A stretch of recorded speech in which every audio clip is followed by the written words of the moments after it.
Le fait que les Philistins entrent en scène dans 1 Samuel 16-13 est en lui-même extrêmement suggestif.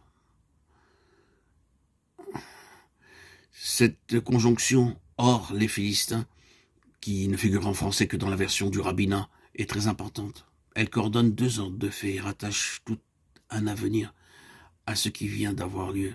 À la page même où l'onction de David nous est rapportée presque sans transition, l'historien de sa vie continue. Or, les Philistins. Cette intervention des Philistins à ce point précis, 1 Samuel 16, 13, 17, 11, va nous mettre en présence d'un des aspects les plus importants de l'onction et nous faire comprendre quelque chose de plus de sa signification profonde. Les Philistins étaient les ennemis jurés du témoignage du Seigneur. Or, la vie de David, nous l'avons vu, a eu pour objectif essentiel d'amener ce témoignage à sa plénitude et à sa fin. C'est là la place que nous lui avons assignée dans le plan de Dieu. Et cet objectif sera atteint quand nous verrons l'arche du témoignage reposant enfin dans le sanctuaire du temple et la gloire céleste remplissant la maison de Dieu. C'est là ce que Dieu a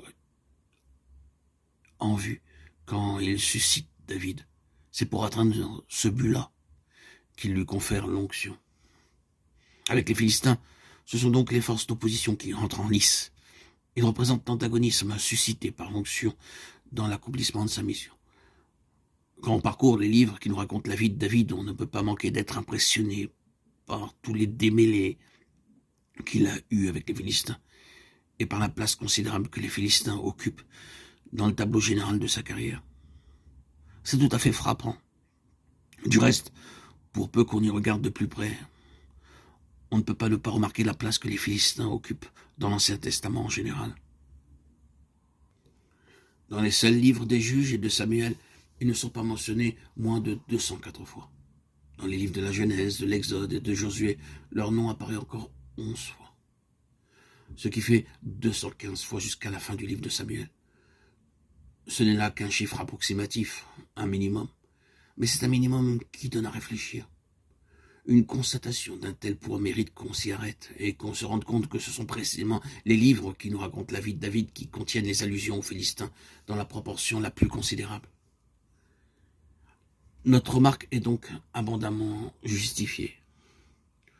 Si David a été suscité spécialement pour porter à sa plénitude l'expression du témoignage sous l'ancienne alliance, si c'est pour mener cette œuvre à bonne fin qu'il reçut l'onction, alors la place même qu'occupent les Philistins dans sa vie doit représenter quelque chose de spécial qui mérite de retenir notre attention. Une première remarque à faire, c'est que la partie du monde que les Philistins occupent à ce moment de l'histoire n'est pas leur vraie patrie. Peuplade vagabonde, foncièrement belliqueuse, ils étaient fort bien entraînés à la guerre et représentaient de ce fait une menace perpétuelle pour les peuples qui se trouvaient dans leur voisinage.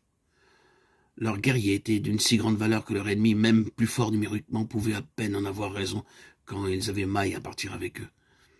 À une époque assez reculée, les Philistins portèrent leurs pas aventureux vers cette terre que Dieu avait mise à part pour la donner à son peuple d'Israël. Avant l'arrivée des 12 tribus, les Philistins avaient déjà semé l'effroi dans le pays et solidement pris pied dans cette terre promise à d'autres.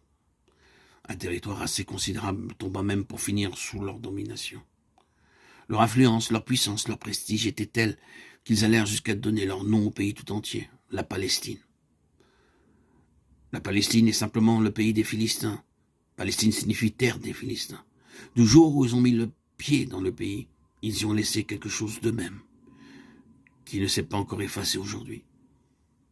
Mais voilà que le Seigneur amène son peuple dans le pays d'Israël. Lisons-nous quelquefois. Mais en dépit de ce titre, en dépit de cette désignation divine, en dépit de ce qui représente ainsi l'intention de Dieu, le plan de Dieu, la pensée de Dieu, nous voyons ce pays prédestiné subir l'empreinte des Philistins. Ils disputent à Israël jusqu'au nom de leur pays, et entre les deux peuples, c'était une question de titre, c'est une question de nom, en définitive, que va se ramener tout leur antagonisme.